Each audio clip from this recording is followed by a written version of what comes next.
sort of thing.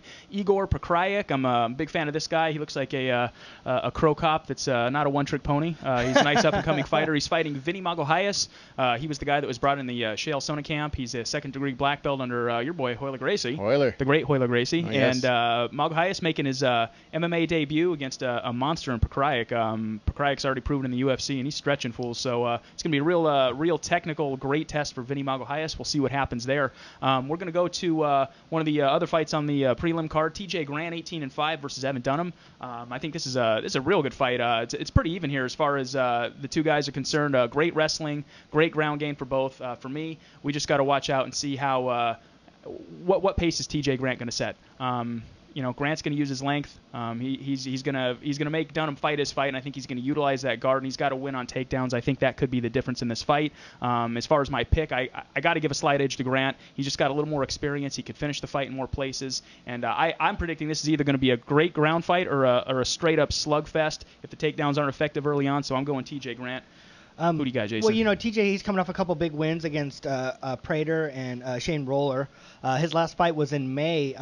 Evan Dunham, this is to me such a pick'em fight. Yeah. He's won his last two, but his last fight was in January, and the only reason I'm picking TJ Grant is the fact that Dunham has had a longer layoff, and I'm a believer in ring rust too. And since he hasn't been fighting since January, TJ Grant's fought a little more recently. I'm going with Grant, and that's the only reason why. Yeah. I'm going to throw Dunham out there. I think that Dunham's going to take it. 7 months is enough time to call it ring rust, but I still think that 7 months is enough time to actually say that he's been training. He's still loose and limber. The joints aren't solid like they would be if you stopped for a year or so.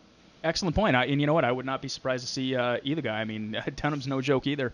That takes us into our first fight on the main card. I'm actually a huge fan of this fight. And anybody that saw the weigh-ins, Charles Oliveira, Cub Swanson, take a look at Oliveira. He looks stellar against Jonathan Brookins and Eric Wisely. Just two brutal wins. Swanson, the same thing. I mean, his last fight, he looked fantastic. He may be realizing his full potential at this point in time. I really think at the end of the day, Charles Oliveira, he's going to use his striking. He could change levels. He can end this fight anywhere it goes. I think for that reason, it's a tough fight. It's close to a pick 'em in my opinion, but I'm going a slight edge. Charles Oliveira, he's just on another level right now. Scary. Cub Swanson's been a bit of an enigma in his career. Sure. He looks really good, and then he'll just look really bad. Hit and miss.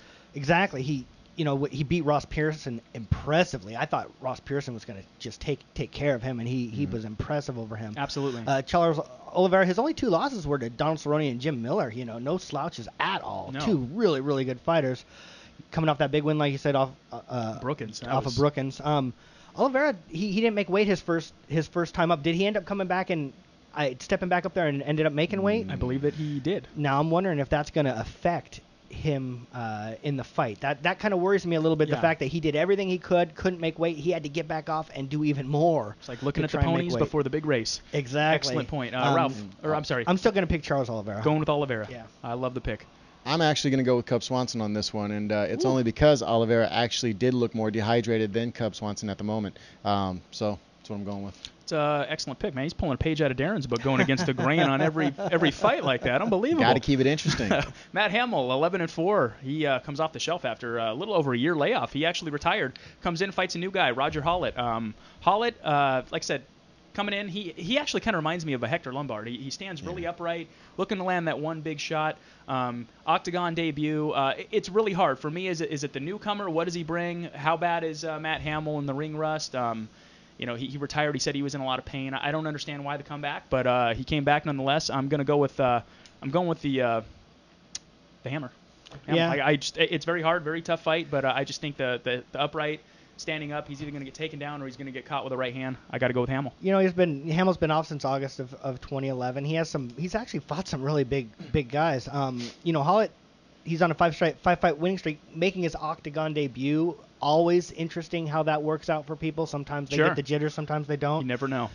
I love Matt Hamill's dirty boxing. That is one of the excellent. He's a great wrestler, but he really good at the dirty boxing. And I'm going with my heart. I've always been a Hamill fan. I'm going with my heart. I'm picking Matt Hamill. Beautiful. I got to say, I don't want to go with Matt Hamill on this. The ring rust there is taking it out. I think that Hollett, the Hulk, is going to actually take this one.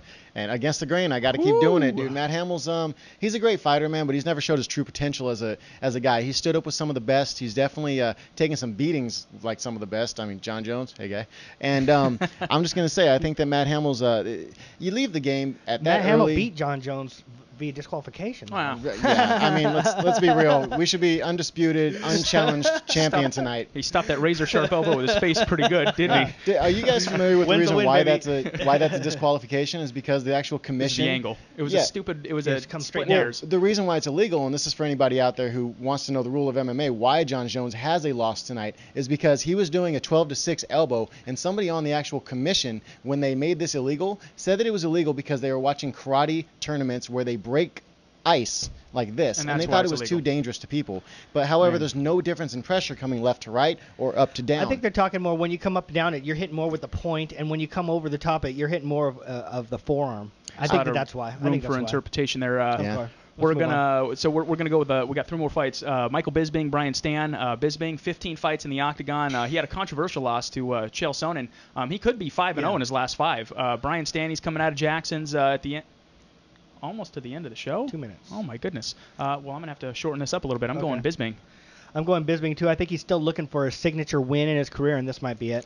Ralph, who you got? Bisping's trying to make everyone follow him, and he's trying to be like the next Chael Sonnen. I'm going with Brian Stan. Next, I'm going Benavidez, Demetrius Johnson. I'm picking Demetrius Johnson just because I'm convinced he can push the faster pace. Going to be hard to catch. I think he's going to be the busier fighter. Going Johnson. I like Demetrius Johnson better, but I'm picking Joseph Benavidez. I think he's going to win. I thought I was going to be with you guys. I'm going Demetrius Johnson. Mighty Mouse. You're the man. I like Demetrius Johnson. That takes us into our final fight. Vitor Belfort, Jon Jones. Can't count Vitor out. Would not be surprised to see him win by knockout. However, I don't think that's going to happen. I think the size and the just the technique and skill of Jon Jones is going to be a little bit too much in this fight. I got to go Jon Jones. Going Chalk. Yeah, I'm going John. I'm picking Jon Jones. I think that's who's going to win. I think he needs to look great. I think there's a lot of people down on him right now. I think he needs to have an impressive win. I think his win over Rashad was unimpressive. I think it was because he was nervous. He fought a little bit safe. I need to see him come out and really do something against Vitor Belfort. Good point. I'm going Belfort. I already got $100 on him. I love it. Takes us into our Take It to the Book section. I'm going a nice little 5-legger. Igor Prokhraik, Charles Oliveira, Michael Bisping, Demetrius Johnson, and Jon Jones. Throw a C note on that. You're going to get a better than a 10-1 payout. Jason, what's your picks for the week? Well, you know, this is funny because these are both people that I actually picked to lose. But if I'm betting, I'm going big or I'm going home. I'm going Vitor Belfort at. He actually started out at plus 500. And he's now at plus 550. Demetrius Johnson was at a plus 210. He's now at a plus 200. You put them on a two-fight card, $100 to win $18.50. 18-1. That's ballsy, man. I love it.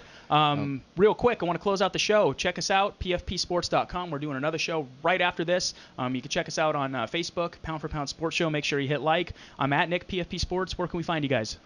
You can find me at LB Host, but you really want to follow Darren at Darren PFP Sports. And you're Ralph at PFP Sports on Twitter. I love it. Producer, we got any more time? Or are we out of here? I think a couple more seconds. Well, that takes us to the end of the show. Praise be to the Most High. That ain't no lie. We'll be right back with another show. Make sure you guys don't miss us. Keep streaming, guys. Follow us. Take care. PFPsports.com.